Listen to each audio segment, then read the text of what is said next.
Voici un meurtre qui n'a pas eu une grande couverture médiatique, et la raison, c'est qu'il a eu lieu le 14 février 2013, en Afrique du Sud seulement un mois avant qu'Oscar Pistorius n'assassine Riva Steenkamp. Découvrez aujourd'hui l'histoire d'une adolescente qui sera chassée comme une proie par un adulte censé la protéger. Aujourd'hui, la triste histoire de Charmaine Marr.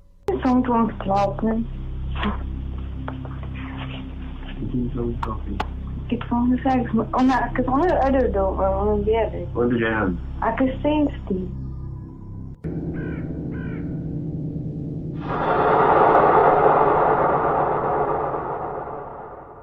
Merci à Amonidou pour cette suggestion de destination de l'Afrique du Sud. Amonidou qui est la toute première abonnée de la chaîne. Charmaine est née en Afrique du Sud dans la ville de Kriel. C'est une petite ville de seulement 15 000 habitants qui est lourdement frappée par le chômage et dont la majorité de la population vivait sous le seuil de pauvreté. La petite Charmaine, sa mère, Katrina, son frère ainsi que son père vivent dans des conditions difficiles. Ils n'ont pas l'électricité et ils ont du mal à boucler les fins de mois. Alors à l'âge de 10 ans, Charmaine et sa famille emménagent chez une amie de la famille, une certaine Auntie Venter. Et Auntie aime Charmaine comme sa fille. Elle passe beaucoup de temps ensemble, elle trouve que la jeune fille est douce et apprécie qu'elle l'aide à s'occuper de ses filles. Et elle remarque que Charmaine avait très peur des hommes qu'elle ne connaissait pas. Et elle ne savait pas pourquoi. En tout cas, les seuls hommes dont elle n'avait pas peur étaient son père, son frère, ainsi que le mari et le fils d'Auntie. Et Charmaine était aussi une artiste talentueuse. Elle avait toujours une feuille et un crayon sous la main. Elle espérait un jour devenir tatoueuse et ouvrir sa propre boutique. Et quand elle a 12 ans, Auntie emmène Charmaine en vacances à Durban. C'était le premier voyage de la jeune fille en dehors de Kriel. Charmaine était heureuse de voir la mer pour la première fois, mais personne ne se doute encore que son prochain voyage lui coûtera la vie.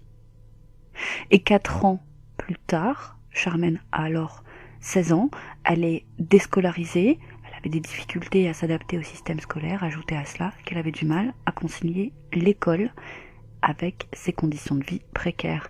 À cette époque, Charmaine est amie avec Kristen White, qui habitait aussi Kriel depuis de nombreuses années, et quand Kristen annonce à Charmaine qu'elle part vivre chez sa mère à Cape Town en janvier 2013, Charmaine décide de la suivre.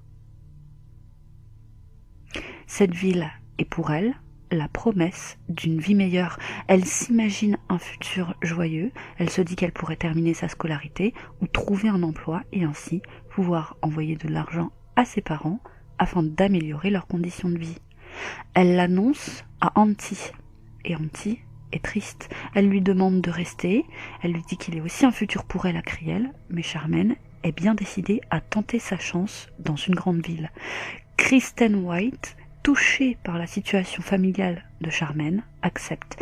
Elle se dit qu'elle aura de meilleures conditions de vie, qu'elle pourra peut-être retrouver un travail ou reprendre l'école. Quant à la mère de Kristen White, Carole, elle est heureuse que Charmaine les rejoigne à Cape Town, mais elle explique à la mère de Charmaine, Katrina, qu'elle avait prévu une croisière en bateau pour elle et ses enfants du 7 au 11 janvier et qu'il serait mieux pour Charmaine qu'elle les rejoigne à Cape Town après leur retour, car sinon elle devra passer 4 jours chez elle en compagnie de son petit ami Johan de Jager, pour seule compagnie car lui ne venait pas avec eux.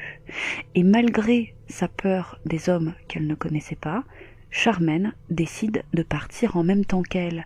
Elle se dit que ces quelques jours passeront très vite et c'est ainsi qu'elles arrivent toutes à Cape Town le 3 janvier 2013. Et dès leur arrivée, les deux jeunes filles sont accueillies avec des cadeaux de Noël et les jours qui suivent, Carole les emmène dîner ou encore faire du shopping. Elle passe du bon temps. Carole aime bien la petite Charmaine. Elle est bien élevée et même si au premier abord elle paraît timide, quand on la connaît bien, on se rend tout de suite compte qu'elle est particulièrement pétillante et elle faisait de son mieux pour faire sourire les autres. Elle essaye de la réinscrire à l'école, mais Charmaine, avec le dossier qu'elle a, où elle est décrite comme une enfant problématique, eh bien elle est refusée dans de nombreuses écoles à Cape Town. Elle décide donc d'aider la jeune fille à trouver un emploi et arrange très rapidement un entretien pour Charmaine dans un supermarché du coin pour travailler en tant que caissière. Et comme prévu, 4 jours seulement après leur arrivée, c'est l'heure du départ en vacances pour Carol et ses enfants. Charmaine est donc laissée seule avec Johannes, le petit ami de Carol White. Il est âgé de 48 ans et Carol et lui sont en couple depuis 4 ans. Elle a toute confiance. Johannes est a priori quelqu'un de calme, qui aime beaucoup les voitures. Des amis de Johannes ont appris à Carol qu'il avait été battu et abusé émotionnellement par sa mère quand il était enfant. Et lui et ses frères étaient victimes de moqueries à l'école car ils étaient pauvres. Et il était aussi considéré comme un élève en dessous de la moyenne. Mais son amour des voitures était évident, même à cet âge, et c'est ainsi qu'il est devenu mécanicien de profession.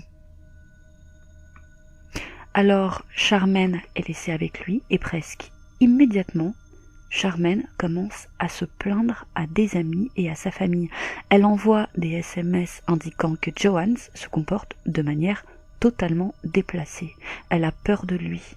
Le lendemain et le surlendemain, le 8 et 9 janvier, elle envoie d'autres messages pour dire qu'il lui fait des avances, qu'il la touche de manière inappropriée. Elle appelle même sa mère pour lui dire que Johannes refuse de lui donner à manger parce qu'elle ne veut pas coucher avec lui. Sa mère lui demande pourquoi elle ne part pas immédiatement et Charmaine lui explique qu'elle ne peut pas sortir de la maison. Elle est coincée, elle est enfermée. Et en entendant ça, sa mère se met à pleurer. Elle pleure parce qu'elle n'a pas l'argent nécessaire pour aller récupérer sa fille. Elle la sent en danger, mais se sait impuissante. Elle a bien demandé de l'aide autour d'elle, une aide financière, mais personne ne l'a aidée. Charmaine se réfugie alors dans sa passion, le dessin, pour supporter ce calvaire, et contrairement à avant, elle ne dessine plus que des personnages larmoyants. Le 9 janvier, 2 jours après avoir été laissée seule avec Johannes, elle commence à enregistrer en cachette sur son téléphone ses avances pour les envoyer à Nikita, une amie d'enfance restée à Kriel. Nee, jongens,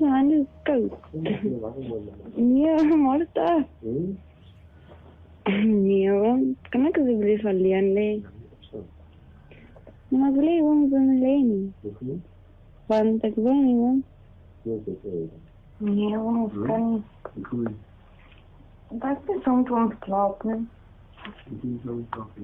Ik heb gewoon gezegd, ik heb gewoon uit de Wat doe jij aan? Ik heb steeds die. Ja? Nog steeds. Vannacht in de slaap? Nee. Nog niet. 6 minuten vannacht is Maar dit werk is met mij niet. Ik wacht tot hij getrouwd is. Als je getrouwd is? Ja. Dat verkeerd is je samen slapen. Staan wakker blijven die problemen. Et même si elle est terrifiée, Charmaine résiste et garde son calme dans un effort désespéré de se sortir de cette situation. Et en entendant d'autres mémos, Nikita prend son téléphone et appelle Johannes, et elle se fait passer pour la mère de Charmaine. Elle lui dit qu'elle sait ce qu'il est en train de faire à la petite, et qu'il ferait mieux d'arrêter immédiatement ses agissements ou elle va contacter les autorités. Il se met alors à rire et affirme que jamais il n'essaierait de coucher avec une jeune fille de 16 ans, et que Charmaine devait probablement se méprendre. Et Nikita, pas convaincue, contacte immédiatement la police. Elle appellera 4 fois au total les forces de l'ordre pendant les 4 jours que Charmaine passera avec Johannes. Elle leur explique qu'une jeune fille mineure est seule dans une maison avec un homme de 48 ans et il lui fait des avances déplacées. Elle leur explique également que Charmaine ne connaît personne à Cape Town et qu'elle n'a aucun moyen de s'échapper. Les policiers lui disent alors qu'ils vont passer la récupérer et la mettre en sécurité au poste. Et ensuite, ils devaient la rappeler afin qu'ils puissent s'arranger pour lui acheter un ticket pour qu'elle puisse rentrer à Kriel. Mais malheureusement, aucun agent ne se déplacera. Nikita se rappelle avoir dit à Charmaine de surveiller la fenêtre afin de surveiller l'arrivée de la voiture de police. Mais vous l'avez compris, jamais cette voiture n'arrivera. Et on ne sait pas quel jour exactement, Charmaine réussit à s'enfuir et elle croise quelques maisons plus loin un agent immobilier. Elle lui explique dans quelle situation terrible elle se trouve et elle lui demande de l'argent pour s'acheter un ticket de bus pour pouvoir rentrer chez elle. Il refuse de lui donner de l'argent, mais il lui donne son numéro afin qu'elle puisse l'appeler en cas de problème. Et il est très fréquent, là-bas, encore aujourd'hui, d'être approché par quelqu'un qui vous raconte une histoire tragique dans le but de vous attendrir et de vous soutirer de l'argent. Comme ce sont généralement des drogués ou des escrocs, cet homme a pensé que c'était peut-être le cas de Charmaine. Et seule, dans une ville qu'elle ne connaît pas, elle décide de retourner à la maison de son ami. Après tout, il ne reste que quelques heures avant son arrivée. Et Charmaine enverra son dernier message le lendemain, 10 janvier, vers 7h. Et à partir de là, plus personne n'aura de nouvelles d'elle. Nikita essaye de l'appeler vers 9h, mais le téléphone de Charmaine est éteint. Et elle comprend tout de suite que quelque chose cloche. Kristen et sa mère rentrent de leur croisière le lendemain, le 11 janvier. Et là où elles étaient, en vacances, elles ne captaient pas. C'est uniquement quand elles ont accosté qu'elles pouvaient à nouveau capter. Et c'est à ce moment-là que Kristen voit les messages de détresse de son amie. Et Kristen s'en va prévenir sa mère, elle hurle de colère, son petit ami essaie de coucher avec Charmaine. Et la mère, Carole, tente de calmer sa fille. Elle lui explique qu'elles sont bientôt arrivées et qu'elle aura une discussion avec les deux pour éclaircir l'affaire. Et quand elles arrivent enfin à destination, Johannes est là. Il les attend. Mais il est seul. Charmaine n'est pas avec lui.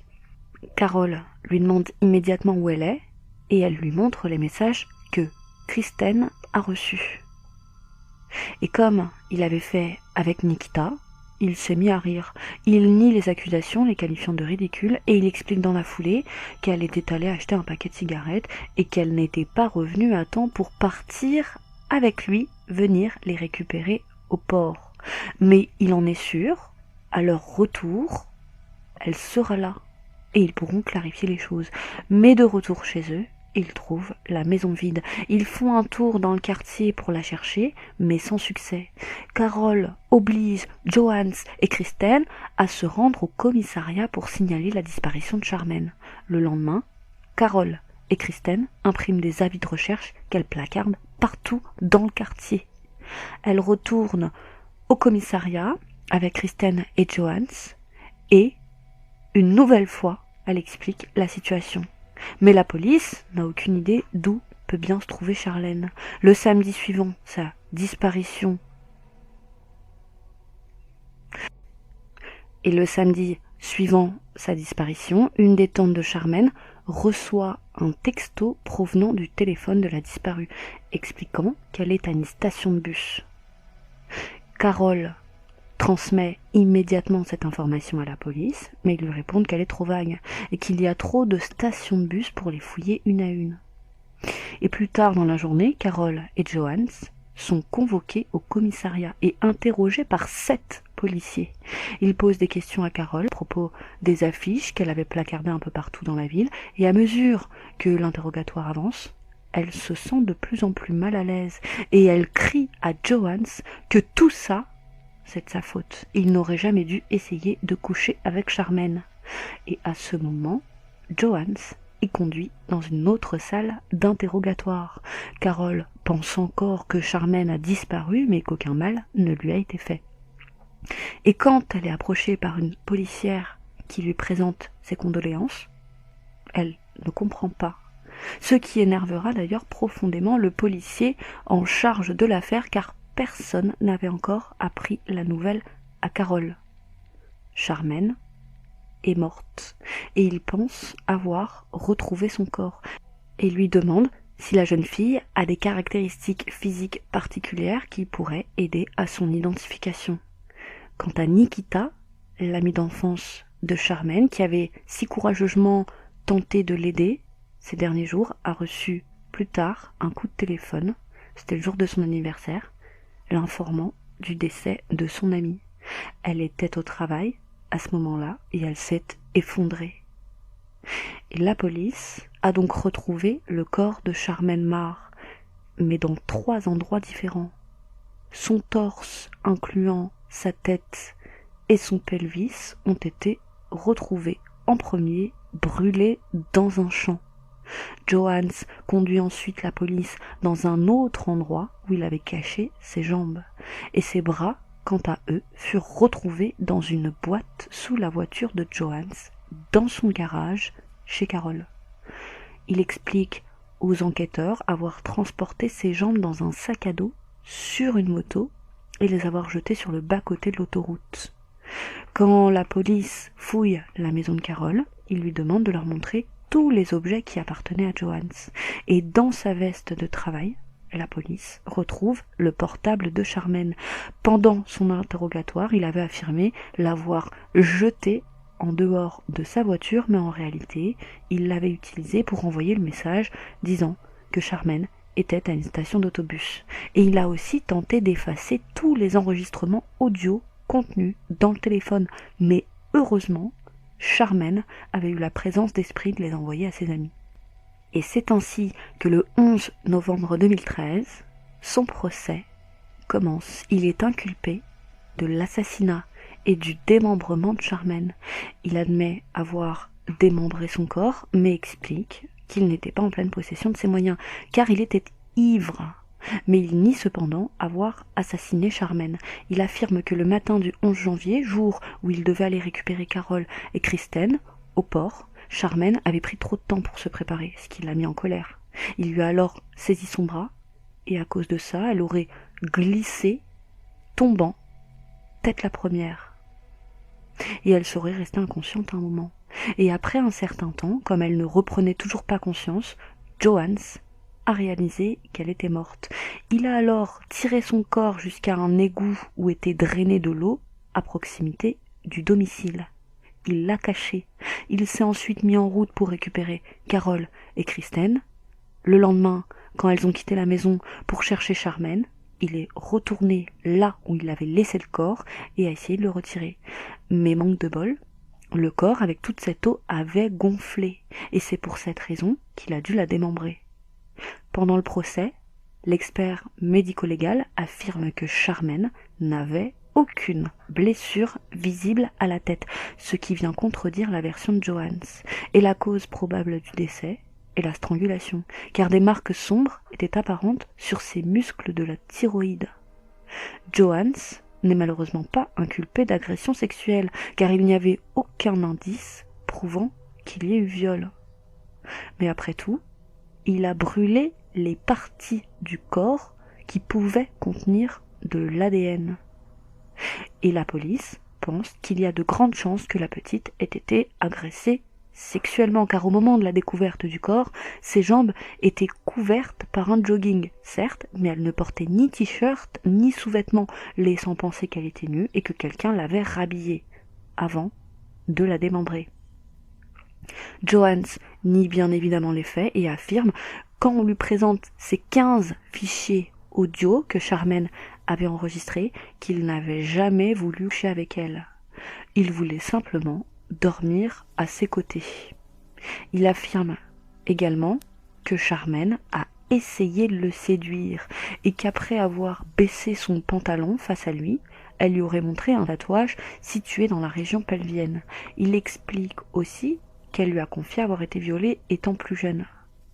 Et l'expert médico-légal affirme qu'il n'a vu aucun tatouage à cet endroit et rappelle d'ailleurs que ces régions ont été brûlées par l'accusé, effaçant toute trace potentielle de son ADN. Mais ce n'est pas tout. Après avoir prélevé l'ADN de Johannes lors de son arrestation, la police a découvert que Charmaine n'était pas sa seule victime. Son ADN a matché avec celui retrouvé sous les ongles d'une autre jeune fille du nom de Hiltina Alexander, une prostituée de 18 ans qui avait été retrouvée violée, mutilée et assassinée à Atlantis en 2008, à 40 km de là où elle avait été vue pour la dernière fois, montant dans le véhicule d'un client. Johannes, à l'époque, avait été interrogé, mais le témoin qui avait vu Hiltina monter dans son véhicule ne s'est pas manifesté, et Johannes fut donc relâché sans être inculpé. Et lorsqu'il a été interrogé, Johannes a admis avoir été en compagnie d'Hiltina la nuit de son meurtre, mais il a nié être responsable de sa mort. Il a affirmé l'avoir déposée en voiture chez un ami à lui, ami qui s'appelait également Johannes et qui avait envie d'avoir une relation avec la prostituée. Et pour expliquer comment son ADN s'est retrouvé sous les ongles d'Hiltina, Johannes a affirmé qu'il s'est amusé avec elle quand ils étaient dans la voiture, lui touchant ses parties intimes avec son consentement, bien sûr. Mais un expert explique que l'ADN retrouvé sous les ongles d'Hiltina n'est pas un ADN de contact qui s'est transféré d'une surface à une autre. Non, elle a sauvagement griffé son agresseur. Et Johannes affirme que Hiltina voulait coucher avec lui, mais que lui non, décidément. Et un psychiatre qui est appelé à la barre explique qu'il pense que Johannes doit être considéré comme un tueur en série. Il pense qu'il est plus que probable qu'il ait fait d'autres victimes, car il est rare qu'un tueur en série ait une période d'inactivité aussi longue que les 5 ans qui séparent la mort des 2 jeunes filles. Et c'est ainsi qu'à l'âge de 50 ans, Johannes de Jaeger est condamné à 3 peines de prison à vie en mai 2014. En Afrique du Sud, une condamnation à mort est égale à 25 ans. Il devra les effectuer en même temps. Il aura donc 75 ans quand il pourra éventuellement être libéré sur parole. Et des membres d'associations de prostituées qui avaient manifesté devant le tribunal pendant le procès, après avoir entendu le verdict, ont affirmé qu'elles avaient enfin l'impression que justice a été rendue et qu'enfin un meurtre de prostituée avait été pris au sérieux. Et malheureusement, la famille de Charmaine n'a pas pu être là pour assister à la condamnation de Johannes, car elle n'avait pas les moyens de payer le voyage pour aller à Cape Town. Alors, faute de mieux, ils sont allés, le jour même, se recueillir sur la tombe de Charmaine. Et Carole, la mère de Kristen, explique qu'elle n'arrive plus à faire confiance aussi facilement qu'avant, et qu'elle ne quitte que rarement son domicile. Elle a d'ailleurs déménagé de sa maison, celle qu'elle partageait avec Johannes, sans donner sa nouvelle adresse à personne, si ce n'est à sa famille et à quelques proches, car Johannes avait envoyé des ex-détenus à son domicile afin de lui dire à quel point il était désolé et qu'il ne savait pas pourquoi il avait fait une telle chose et que le diable était peut-être en lui. Mais ça, Carole s'en moque. La mère de Charmaine, quant à elle, affirme qu'elle s'attend toujours à voir sa fille passer le pas de la porte, même si elle sait, dans le fond, que ça n'arrivera jamais. Et même si elle n'a pas pu sauver sa vie, sans le savoir, Charmaine, en enregistrant les assauts de ce pervers, a fait en sorte que son meurtrier ne puisse pas échapper à sa condamnation. Et elle a aussi rendu justice à Hiltina. C'est tout pour aujourd'hui. Merci de nous avoir suivis et à bientôt pour une autre triste histoire.